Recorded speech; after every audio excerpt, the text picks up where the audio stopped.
Sejam bem-vindos. Antes de começar, gostaria de saber a que horas e de onde está falando. Não esqueça de deixar um like, isso ajuda demais o canal.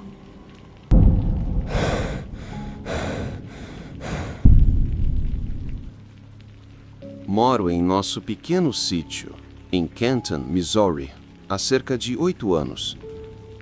Meu marido e eu nos mudamos para cá para criar cabras, galinhas e nossos 3 filhos em paz e tranquilidade.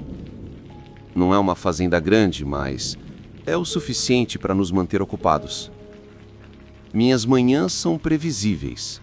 Cabras berrando até serem alimentadas, galinhas brigando pelo milho, crianças negociando picolés se ajudarem a trancar as galinhas à noite. O celeiro fica a cerca de 60 metros da casa e, atrás dele, o pasto desce em direção à linha das árvores. Não costumamos ir até lá ao entardecer. Os mosquitos ficam insuportáveis e o mato cresce alto. Para mim, aquele espaço sempre foi apenas pano de fundo. Nada mais. Isso mudou em junho passado, quando minha filha mais nova, na época com 6 anos, disse algo que eu não consegui tirar da cabeça. Tem um homem no buraco.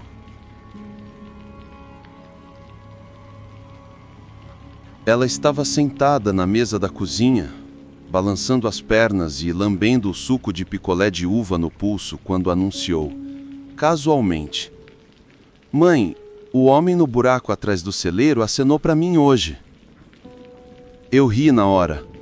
Ela estava numa fase de brincar de castelos de areia, cavando pequenas valas no quintal e chamando-as de fortes. Achei que fosse mais uma das invenções dela. Mas, naquela noite, quando fui fechar a porta do celeiro, notei algo estranho. Do lado de dentro da porta do estábulo, havia pequenas marcas de mãos empoeiradas, do tamanho das dela. O problema é que nenhuma das crianças tinha ido até lá naquele dia. Ignorei. Crianças mexem em tudo. Mas a frase "homem no buraco" ficou ecoando na minha cabeça. Temos um velho cão de caça, Duke, que passa a maior parte do tempo dormindo na varanda e só late de verdade se um coiote chega muito perto. Por 3 noites seguidas, ele me acordou, latindo na mesma direção, o pasto dos fundos. Eu olhava pela janela e não via nada, nenhum movimento no mato, nem reflexo de olhos no escuro, apenas Duke puxando a corrente, com os pelos arrepiados. Na 4ª manhã, finalmente decidi ir até lá, à luz do dia. Encostado na encosta onde o celeiro encontra a subida do pasto, encontrei um buraco. Era um poço cavado à mão, com cerca de 1,80 m de comprimento, 90 centímetros de profundidade, coberto de forma descuidada com galhos.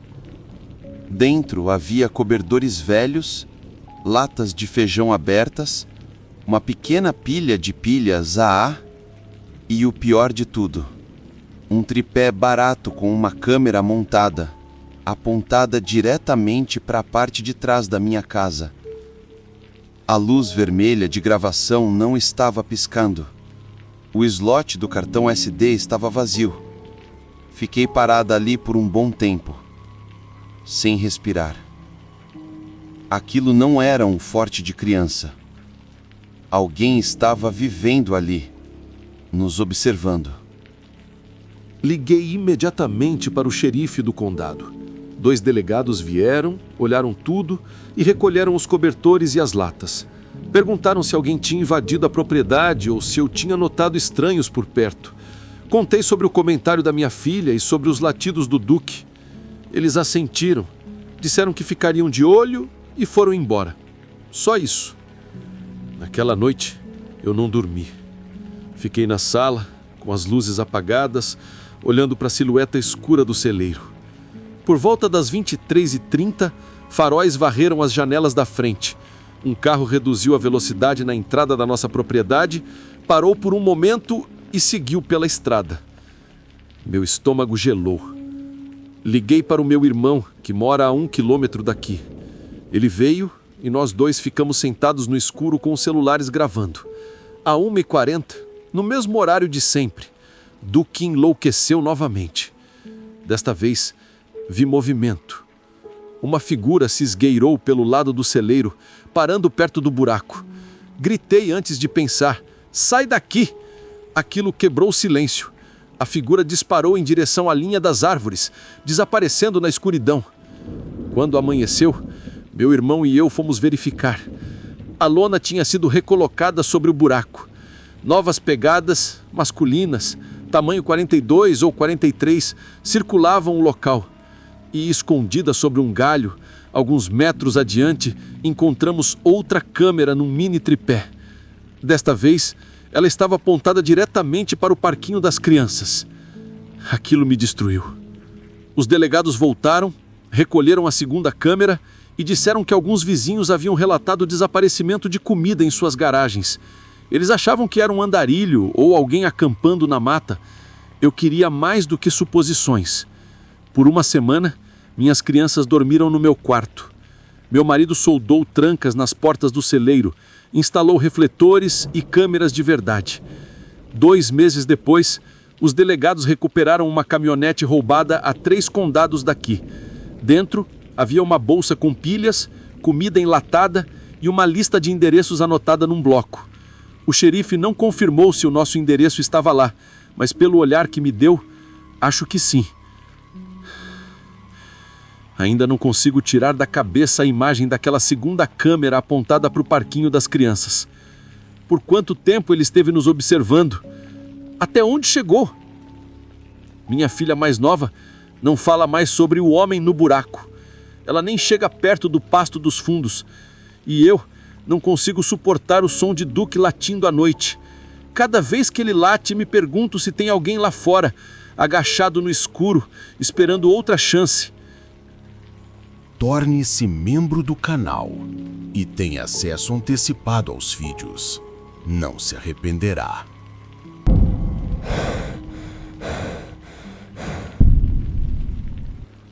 Sou fazendeiro nos arredores de Fairfield, Iowa.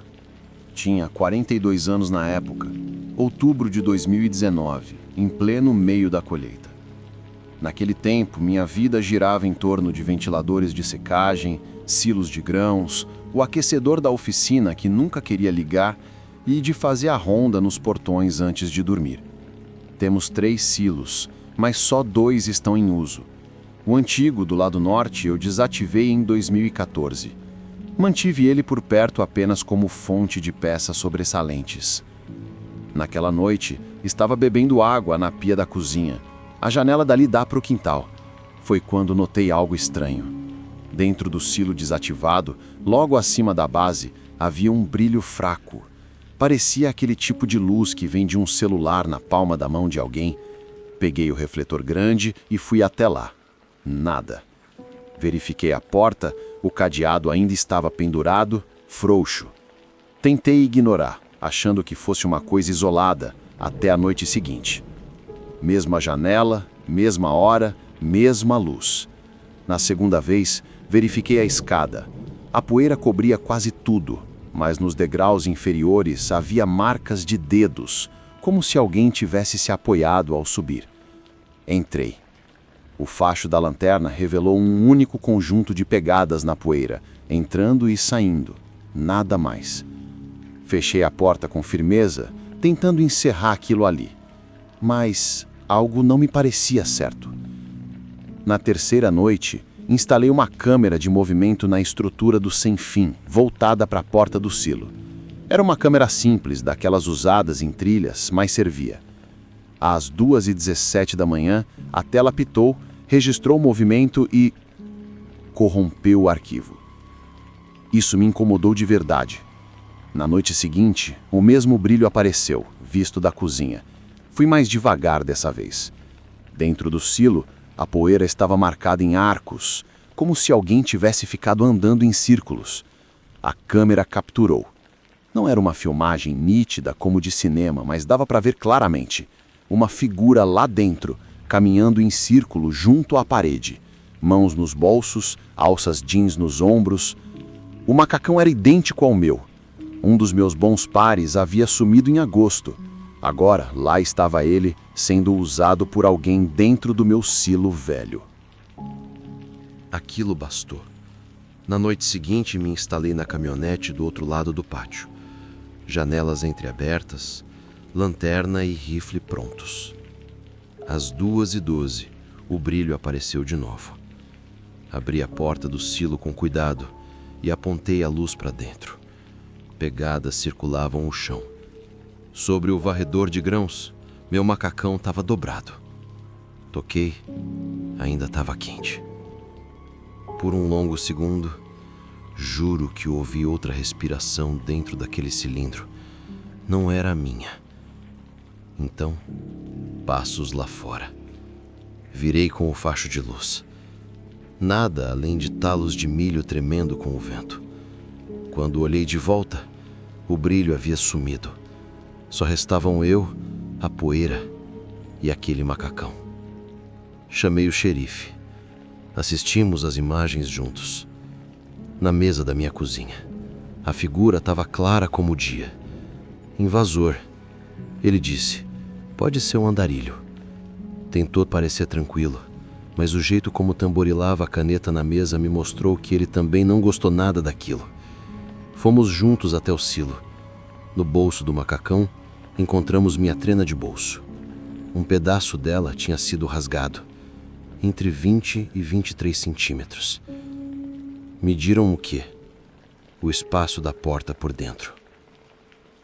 Eu mesmo soldei uma chapa de aço na porta do silo e instalei um refletor com sensor de movimento. Mas ainda assim, 2 dias depois, o refletor disparou às 2h16 da manhã. O registro da câmera foi cortado minutos antes, exatamente como o da primeira vez.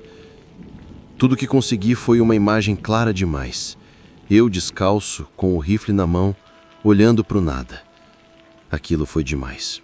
Não esperei. Chamei uma equipe e mandei demolir o silo nas semanas seguintes.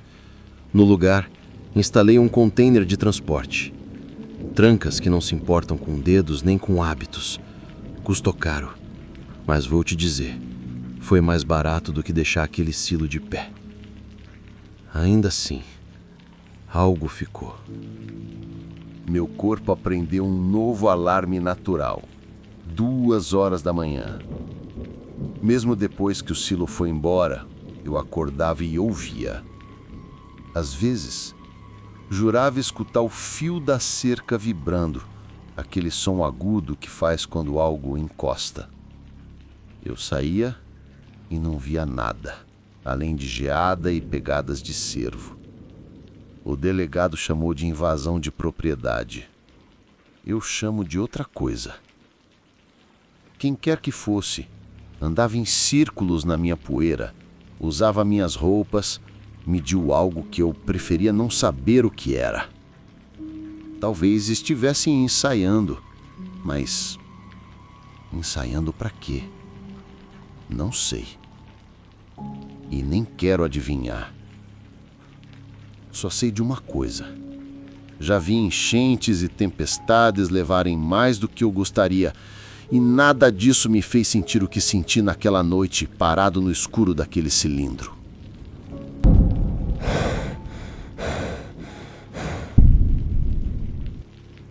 Administrar uma fazenda de trigo sendo mãe solteira não é exatamente a vida que eu imaginei para mim, mas é a minha. Meu pai faleceu há alguns anos e eu não suportava a ideia de deixar suas terras irem embora. Então sou eu, meu filho Jacob e hectares de trigo que se estendem tanto que parece engolir o horizonte. Os dias são longos e as noites são silenciosas, exceto pelos aspersores, pelos grilos e pelo vento arrastando-se entre os caules. Foi durante uma dessas noites que Jacob sussurrou algo que mudou para sempre a forma como eu enxergo aqueles campos.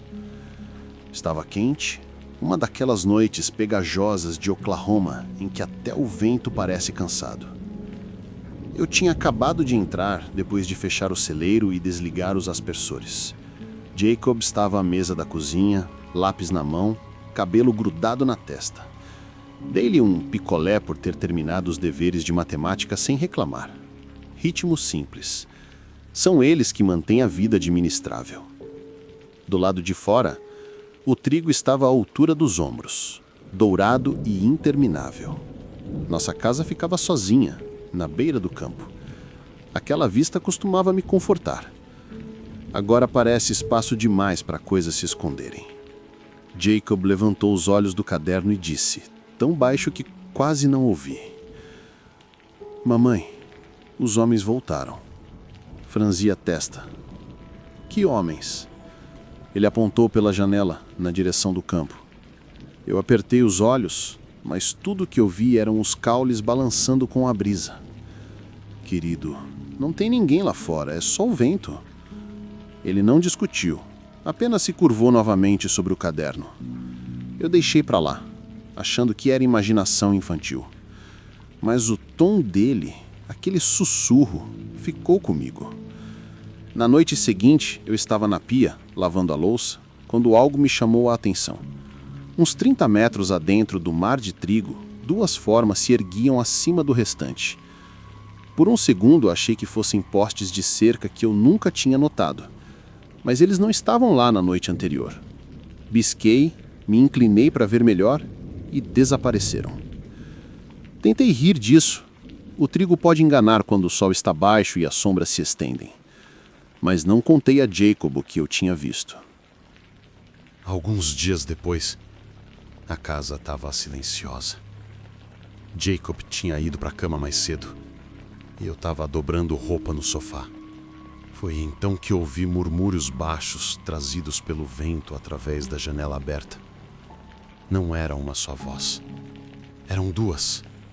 Tinha um ritmo de uma conversa, mas não conseguia entender as palavras. Saí para a varanda. O sussurro parou instantaneamente. Fiquei ali, o coração na garganta, até me convencer de que era só o vento nos caules. Quando me virei para entrar, houve um ruído. Não o farfalhar normal do vento, mas algo como alguém arrastando a perna pelo trigo. Fiquei parada com a porta meio aberta, até a noite ficar imóvel novamente. Na manhã seguinte, caminhando pela borda do campo, encontrei um papel de bala amassado na terra. Eu não tinha comprado daquela marca. Alguém tinha estado lá. O ponto de ruptura veio uma semana depois. Por volta da 1h20 da madrugada, a luz com o sensor de movimento da varanda acendeu. Meu coração parou. Peguei minha lanterna e abri a porta devagar. Quem tá aí? Chamei. Por um momento, nada. Então, bem na beirada da luz, duas formas escuras se moveram. Abaixaram-se, mergulhando sob a altura dos caules, deslizando de lado como se estivessem nadando. Tranquei a porta correndo e liguei para o 911. 2 delegados chegaram em 20 minutos. Vasculharam o campo com lanternas. Um deles levava um sensor térmico. Ali, ouviu murmurar, apontando. A tela mostrava manchas de calor se movendo, mas sem corpos, sem rostos, apenas borrões de calor que desapareciam antes que eles se aproximassem. No trigo, encontraram pegadas recentes de botas. As diferenças de tamanho sugeriam 2 pessoas. Os rastros seguiam paralelos à linha das árvores e terminavam num trecho de palha amassada, como se os homens simplesmente tivessem desaparecido. Os delegados me deram uma meia reassurance. Poderiam ser invasores, poderiam ser garotos. Fariam patrulhas na área e foram embora. Isso não me acalmou. Arrastei um cobertor para a sala e dormi no chão, perto da janela, pelas 3 noites seguintes. Empurrei a cama de Jacob contra a parede, mais distante da janela voltada para o campo. O que antes era um pano de fundo, agora parecia uma ameaça esperando para ser nomeada. O trigo já não parecia bonito. Parecia um muro escondendo coisas. Acabei comprando 2 câmeras para a cerca e instalei com a ajuda do vizinho. Uma semana depois, uma delas gravou algo que ainda me incomoda. Às 3h08 da manhã, no fundo do trigo, 2 pontos de luz, faroletes fracos, balançavam rente ao chão. Depois, escuridão. Fico me perguntando: ladrões, adolescentes ou algo pior? Por que sempre 2? Por que os sussurros paravam no momento em que eu escutava? E se fossem apenas pessoas, por que sem carro, sem bicicletas, sem barulho de saída? Faz semanas que Jacob não fala mais sobre os homens. Talvez ele saiba melhor do que eu quando não falar de algo.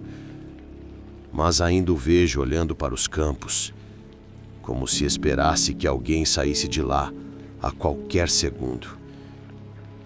E para falar a verdade, eu também.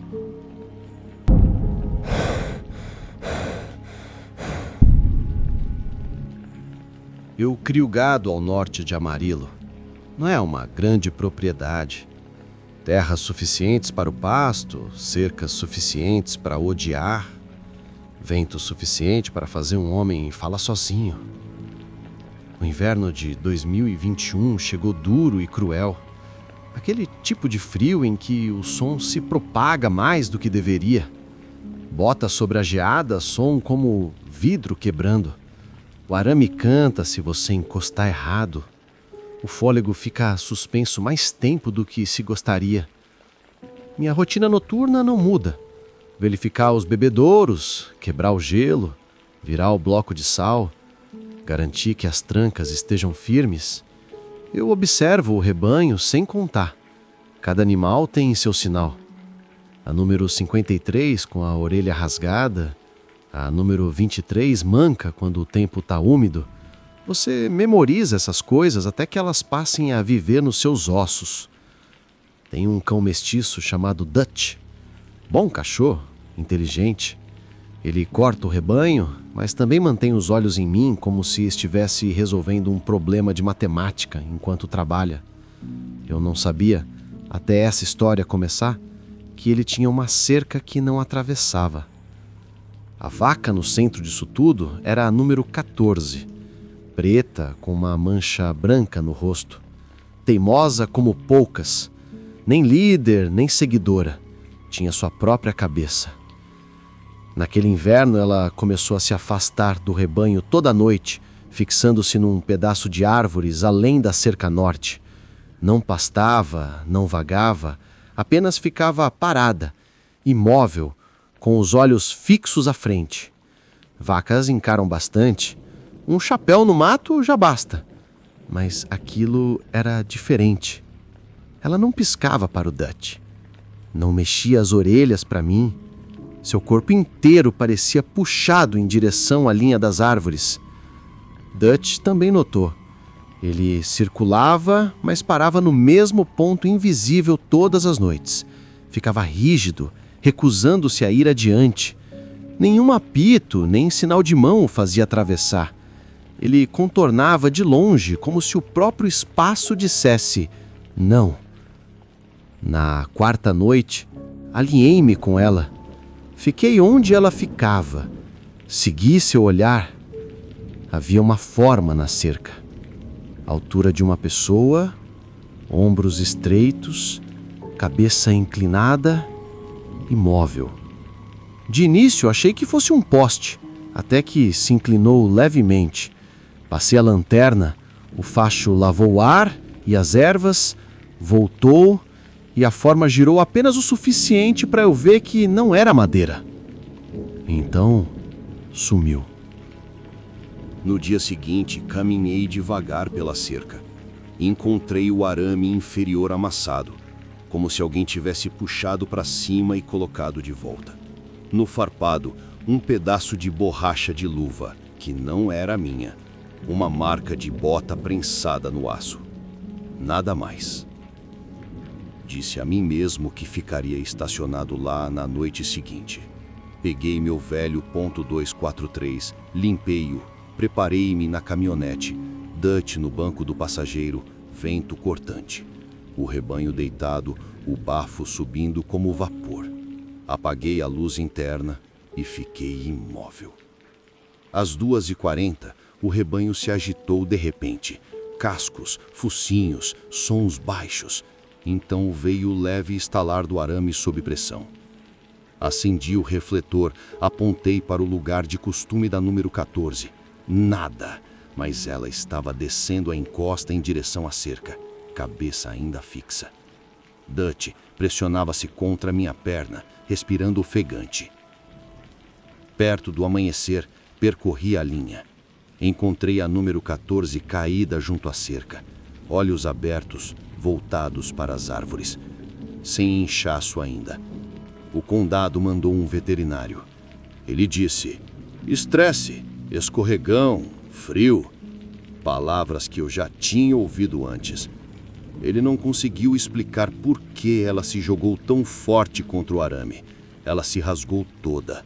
Escreveu desconhecido no laudo. E foi embora. Eu soldei vergalhões, estiquei arame novo, instalei câmeras. Dutch passou a dormir dentro de casa, patas firmes na porta. O rebanho passou a dar uma larga volta naquela parte da cerca, mesmo depois que ela se foi. Uma semana depois, a neve fresca me deu a verdade. Rastros de coelho, codorna, coiotes e 2 pegadas de bota do outro lado da cerca, parando bem no ponto do arame amassado. Nenhum rastro seguindo adiante. Apenas uma marca em forma de corpo na neve, como se alguém tivesse se deitado ali, observando. Instalei uma câmera de movimento. 2 dias sem nada. O pasto parecia normal, exceto pela marca de luva no corpo da câmera, como se alguém tivesse se apoiado nela. Aquilo foi suficiente. Não chamei o condado de novo. Apenas adaptei minha rotina. Inspeções mais cedo, outras mais tarde, refletores acesos por mais tempo, rifle junto à porta dos fundos, Dutch aos meus pés. Os vizinhos perguntaram o que aconteceu com a número 14. Respondi: estresse de cerca no inverno. A resposta fácil. Não contei sobre a figura que se dobrava como nenhum poste, nem sobre o arame posto de volta no lugar. As pessoas querem um final arrumado. Alguém pegou um ladrão, um andarilho, um adolescente com uma faca. Eu não tenho isso. Tenho uma vaca que não parava de encarar, um cachorro que respeitava uma linha que eu nunca tracei e uma forma na minha cerca que sabia quando sumir. Fantasmas querem crença. Isso quer trabalho. Mantenha seu arame firme. Mantenha suas luzes apagadas até precisar delas. E se um animal fixar o olhar em algo que você não vê, fique onde ele fica. Olhe para onde ele olha. Você pode não gostar do que vai encontrar.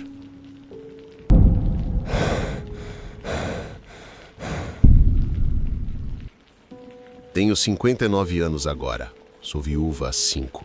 Moro aqui no interior de Nebraska, onde o vento passa sobre o restolho de milho como uma vassoura arrastada pelo chão. Os de fora chamam isso de silêncio. Não é. É um chiado constante do tempo, o estalar da madeira e os coiotes uivando do leito do riacho. Mantive esta terra porque prometi ao meu marido que faria isso e porque eu não me assustava facilmente. Pelo menos, não costumava. Meu vizinho Earl, dono da propriedade ao norte da minha, esperou uma dessas manhãs para tocar no assunto. Você já pensou em vender aqueles 40 acres do fundo? Perguntou, encostado no meu poste como se fosse dele. Poderia te poupar trabalho. Não está à venda, respondi. Simples assim. Mas Earl não era do tipo que ouve um não uma vez e deixa pra lá. Poucos dias depois, voltou com um número rabiscado num pedaço de papel. Não era só baixo, era insultante. Disse de novo, não está à venda. Ele sorriu como se eu estivesse fazendo o jogo duro. Foi quando as coisas começaram a acontecer. O primeiro sinal foram pregos de telhado espalhados pela minha entrada. Cabecinhas brilhantes esperando um pneu.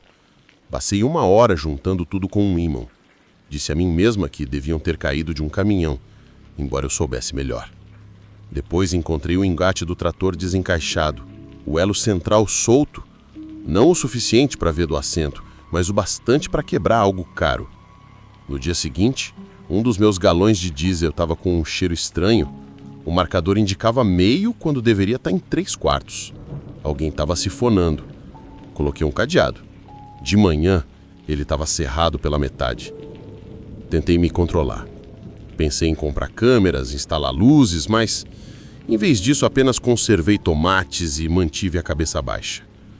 Fazer qualquer outra coisa significava admitir que alguém estava no meu quintal à noite. Então veio a carne. Um pedaço gorduroso jogado por cima da cerca dos cães. Belly, minha cadela mais velha, comeu. 10 minutos depois estava vomitando. As pernas tremendo.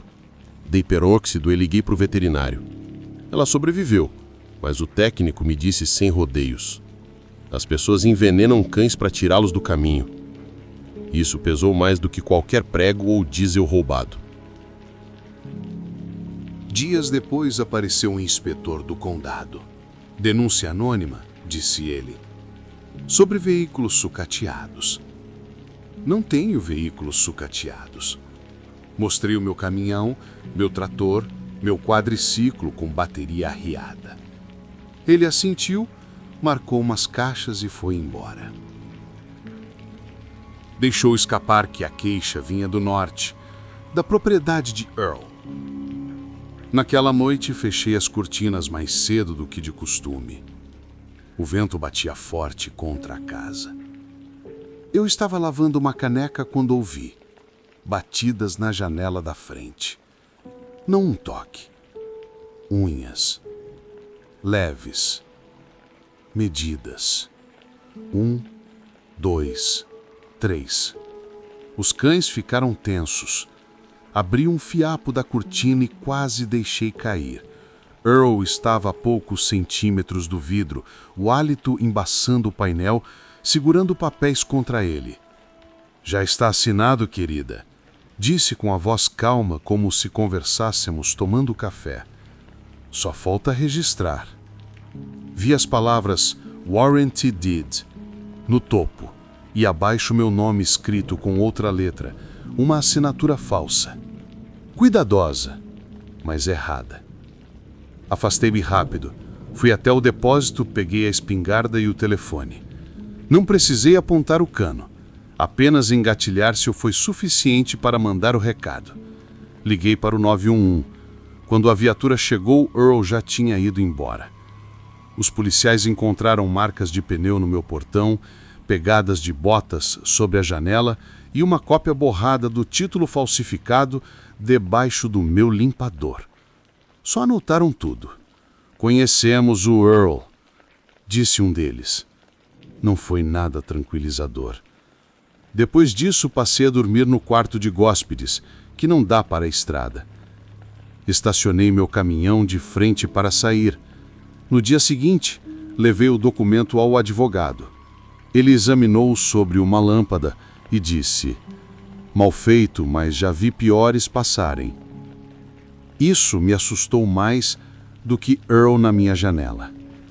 Entramos com uma ordem de restrição, sinalizamos meus terrenos no cartório. O advogado mandou a Earl uma carta cheia de palavras como invasão e intenção de fraude. Enquanto isso, fui à cidade comprar câmeras, portão, entrada, varanda, celeiro. Instalei eu mesma. Bel não saiu do meu lado o tempo todo. Ainda fraca, mas viva. Earl não parava de passar de carro. 2 vezes as câmeras pegaram faróis parados no meu portão. Por volta da meia-noite, uma vez alguém ficou tempo suficiente para fumar um cigarro, a brasa brilhando no vídeo granulado. Borrado demais para provar que era ele. Mas quem mais seria? O dia de ação de graças veio e passou. Comi torta com minha irmã e voltei dirigindo, por um nevoeiro tão denso que rastejava pelo para-brisa. A casa pareceu menor quando a destranquei, como se as paredes estivessem ouvindo. Nunca mais voltei a dormir no quarto principal. Janelas demais, estrada demais. Fiquei no quarto de hóspedes com a espingarda no chão, a mão sobre o cabo como se fosse um corrimão. Earl assinou a ordem de restrição com um sorriso largo, como se achasse graça. Meses depois, colocou sua propriedade à venda. Em outubro, tinha ido embora. Sem adeus, sem briga, simplesmente sumiu. Isso deveria ter sido o fim. Mas até hoje, quando o vento passa pelo restolho vindo do norte, meus cães se arrepiam. Eu mesma me pego conferindo a câmera do portão 2, 3 vezes por noite.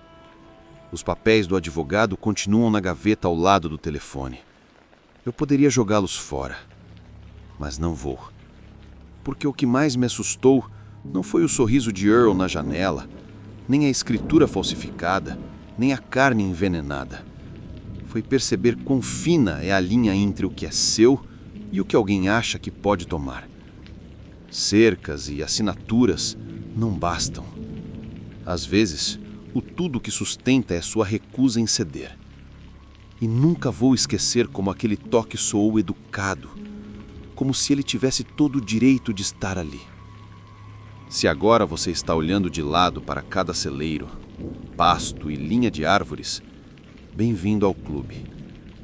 Curta este vídeo, inscreva-se para não perder o próximo relato e conte nos comentários como você protegeria a sua terra. E se acha que trilhas são inofensivas, é porque não assistiu o suficiente a este canal. Clique agora para ver 4 histórias perturbadoras de terror em trilhas, porque os bosques não precisam de monstros, só da pessoa errada te observando. Obrigada por assistir. Fique alerta, fique seguro e nos vemos no próximo pesadelo. Muito obrigado por acompanhar esses relatos. Deixe seu like e comente o que achou e até mais.